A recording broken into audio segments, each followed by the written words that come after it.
Are you ready for part 2 of the Knuffle Bunny trilogy? Notice how much older Trixie is. In the first one, look, she's just a little toddler that learned her first words. Now, she's looking like a real toddler. Maybe she's about 4 years old in this picture, maybe 3, something around there. So Knuffle Bunny 2, A Case of Mistaken Identity by Willems.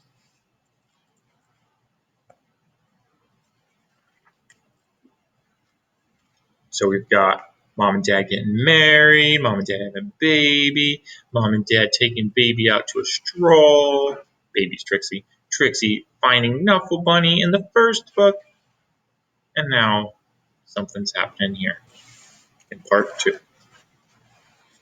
One morning, not so long ago, Trixie took a walk with her daddy. By now, Trixie really knew how to talk.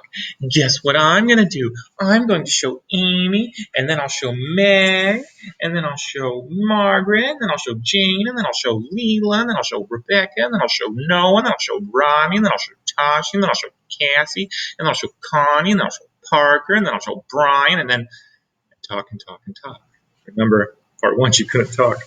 Trixie was excited because she was taking her one-of-a-kind Knuffle Bunny somewhere very special. Come on! School.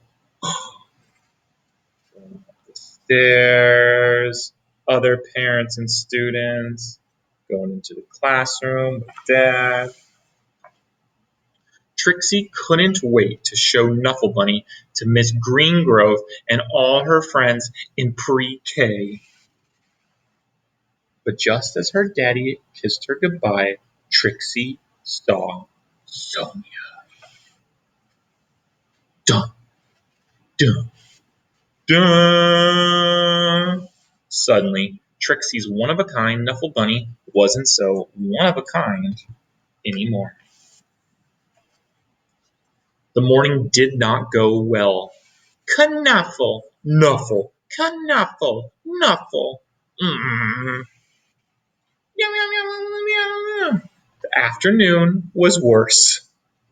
No more Knuffle Bunny for you. When the school bell rang, Miss Greengrove returned the Knuffle Bunnies, or Knuffle Bunnies. And the day, well, it got better.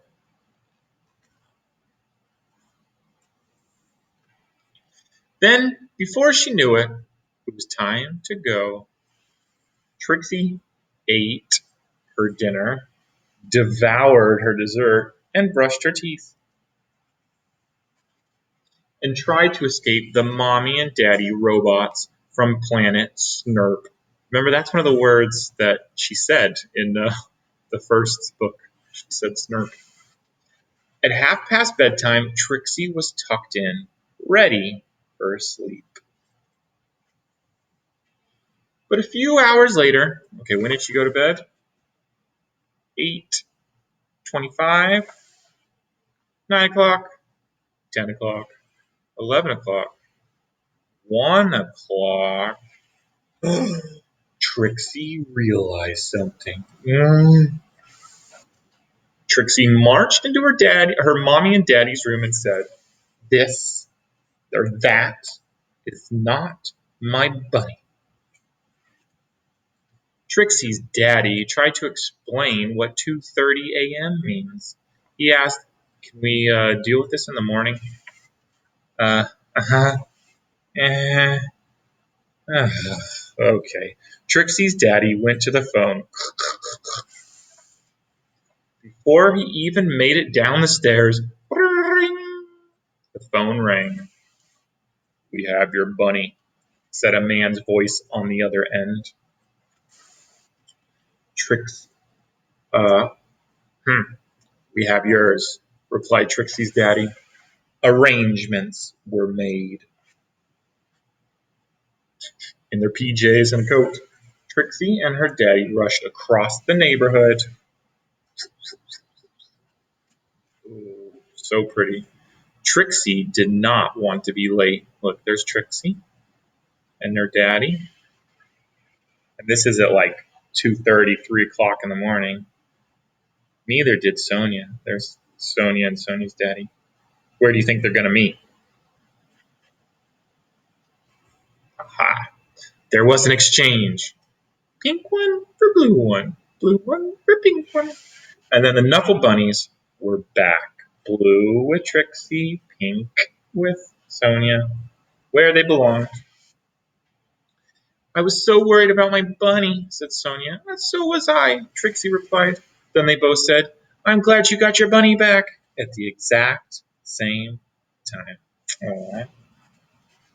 And that is how Trixie found her first best friend. Knuffle Bunny accepted, of course. So Knuffle Bunny is her first best friend, that first real person best friend. The end. I would like to draw those actually on some chalk and sidewalk. I hope you liked Knuffle Bunny 2, not TWO, but 2, as in there's more of Knuffle Bunny, and the next one, and final of the trilogy, Knuffle Bunny Free instead of 3. We'll see that one next time. Hope you enjoyed